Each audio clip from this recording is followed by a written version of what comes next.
jedna z ciest, ako vôbec dostať čestné, korektné a statočné myšlienky do povedomia verejnosti, je ten symbol klobúk. To je klobúk ako symbol 7 statočných, lebo keď sa prejdete po ulici, tak najprv ľudia budú nechápať niektorí, že čo to vlastne znamená, potom časom možno sa to dozvedia, že aha, že to je nejakých 7 statočných, potom im spojí, že aha, klobúk je symbol 7 statočných, potom si pozrú program a potom možno si povedia, že je to dobrý nápad, dobrá myšlienka a pridám sa.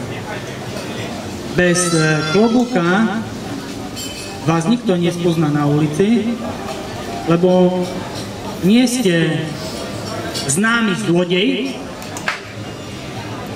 ktorý častokrát vystupuje v televízii v rôznych diskusných politických debatách. Nie ste známy mediálne vlastizradca, ktorý vystupuje často v rôznych politických diskusiách. Ste proste človek, ktorý niečo v živote dokázal. Ste statočný, ste odborník a nosíte klobúk. Niekoľkokrát som to hovoril. Je to jedna z ciest vzhľadom na mediálne embargo, v ktorom sa nachádzame.